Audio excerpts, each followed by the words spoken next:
बंधुओं नमस्कार। और आपने कल गोवर्धन धारण की लीला सुनी भगवान श्री कृष्ण की, और आपने देखा कि कैसे भगवान श्री कृष्ण ने गोवर्धन पर्वत को उठा लिया और उन्होंने सभी की, ग्वालों की और गोपों की, सभी की रक्षा की। और आगे इस अंक में, इस वीडियो के देखते हैं क्या चर्चा कर रहे हैं। जो गोप हैं वो नंद बाबा से क्या कह रहे हैं। श्री सुखदेव जी कहते हैं, परीक्षित, ब्रज के गोप भगवान श्री कृष्ण के ऐसे अलौकिक कर्म देखकर बड़े आश्चर्य में पड़ गए। उन्हें भगवान की अनंत शक्ति का तो पता था नहीं। वे इकट्ठे होकर आपस में इस प्रकार कहने लगे और कहते हैं, इस बालक के ये कर्म बड़े अलौकिक हैं। इसका हमारे जैसे गंवार ग्रामीणों में जन्म लेना तो इसके लिए बड़ी निंदा की बात है। यह भला कैसे उचित हो सकता है। जैसे गजराज कोई कमल उखाड़ कर उसे ऊपर उठा ले और धारण करे, वैसे ही इस नन्हे से 7 वर्ष के बालक ने एक ही हाथ से गिरिराज गोवर्धन को उखाड़ लिया और खेल खेल में 7 दिनों तक उठाए रखा। यह साधारण मनुष्य के लिए भला कैसे संभव है। जब यह नन्हा सा बच्चा था, उस समय बड़ी भयंकर राक्षसी पूतना आई और इसने आग बंद किए ही उसका स्तन तो पिया ही, प्राण भी पी डाले। ठीक वैसे ही जैसे काल शरीर की आयु को निकल जाता है। जिस समय यह केवल 3 महीने का था और छकड़े के नीचे सो रहा था, उस समय रोते रोते इसने ऐसा पांव उछाला कि उसकी ठोकर से बड़ा भारी छकड़ा उलटकर गिर ही पड़ा। उस समय तो यह 1 ही वर्ष का था जब दैत्य बवंडर के रूप में इसे बैठे बैठे आकाश में उड़ा ले गया था। तुम सब जानते ही हो कि इसने उस तृणावर्त दैत्य को गला घोंट कर मार डाला। उस दिन की बात तो सभी जानते हैं कि माखन चोरी करने पर यशोदा रानी ने इसे उखल से बांध दिया था। यह घुटनों के बल बकैयां खींचते खींचते उन दोनों विशाल अर्जुन वृक्षों के बीच से निकल गया और बलराम जी के साथ बछड़ों को चराने के निकल गया और उन्हें उखाड़ दिया। इसने उन दोनों अर्जुन के वृक्षों को उखाड़ डाला। जब यह ग्वाल बाल और बलराम जी के साथ बछड़ों को चराने के लिए वन में गया हुआ था, उस समय इसको मार डालने के लिए एक दैत्य बगुले के रूप में इसको मार डालने की इच्छा से आया और इन दोनों ने उसको दोनों ठोर पकड़कर उसे तिनके की तरह चीर डाला। जिस समय इसको मार डालने की इच्छा से एक दैत्य बछड़े के रूप में बछड़ों के झुंड में घुस गया था, उस समय इसने इस दैत्य को खेल ही खेल में मार डाला और उसे कैथ के पेड़ों पर पटक कर उन पेड़ों को भी गिरा दिया। इसने बलराम जी के साथ मिलकर गधे के रूप में रहने वाले धेनुकासुर तथा उसके भाई बंधुओं को मार डाला और पके हुए फलों से पूर्ण तालवन को सबके लिए उपयोगी और मंगलमय बना दिया। इसी ने बलशाली बलराम जी के द्वारा क्रूर प्रलंबासुर को मरवा डाला तथा दावानल से गौ और ग्वाल बालों को उबार लिया।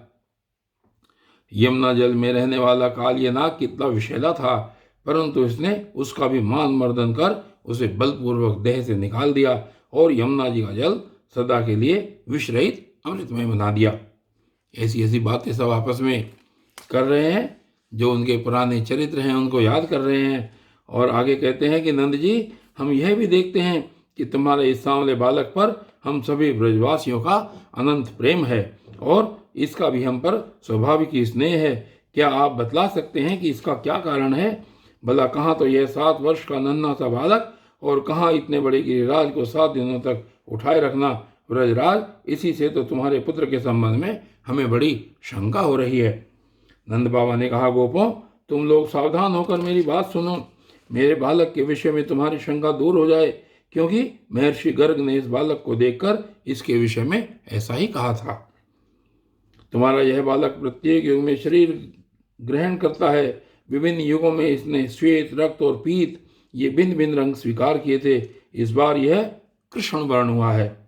नंद जी, यह तुम्हारा पुत्र पहले कहीं वसुदेव जी के घर भी पैदा हुआ था, इसलिए इस रहस्य को जानने वाले लोग इसका नाम श्रीमन वासुदेव है ऐसा कहते हैं। तुम्हारे पुत्र के गुण और कर्मों के अनुरूप और भी बहुत से नाम हैं तथा बहुत से रूप। मैं तो उन नामों को जानता हूं, परंतु संसार के साधारण लोग नहीं जानते। यह तुम लोगों का परम कल्याण करेगा। समस्त गोप और गौमों का यह को यह बहुत ही आनंदित करेगा।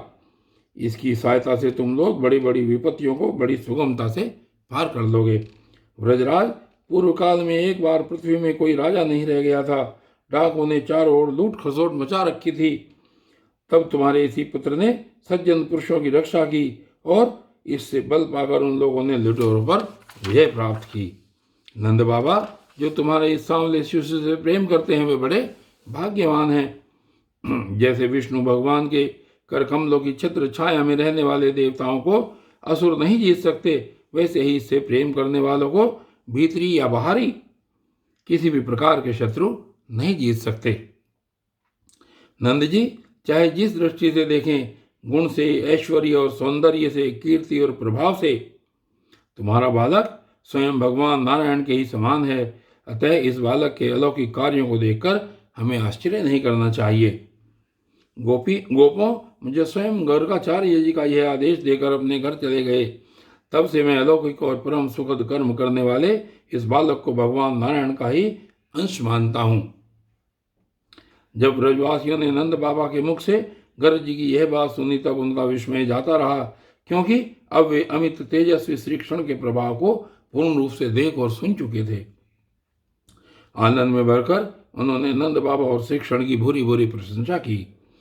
जिस समय अपना यज्ञ भंग हो जाने के कारण इंद्र क्रोध के मारे आग बबला हो गए थे और मूसलधार वर्षा करने लगे थे, उस समय वज्रपात, ओलों की बौछार और प्रचंड आंधी से स्त्री, पशु तथा ग्वाले अत्यंत पीड़ित हो गए थे। अपनी शरण में रहने वाले ब्रजवासियों की यह दशा देखकर भगवान का हृदय करुणा से भर आया, परंतु फिर एक नई लीला करने के विचार से वे तुरंत ही मुस्कुराने लगे। जैसे कोई नन्हा सा निर्बल बालक खेल खेल में ही बरसाती छत्ते का पुष्प उखाड़ ले, वैसे ही उन्होंने एक हाथ से ही गिरिराज गोवर्धन को उखाड़कर धारण कर लिया और सारे ब्रज की रक्षा की। इंद्र का मद चूर करने वाले वही भगवान गोविंद हम पर प्रसन्न हों। और बंधुओं, आज की इस वीडियो में सिर्फ इतना ही, और आगे की वीडियो में क्या होता है ये फिर देखेंगे। तब तक के लिए धन्यवाद।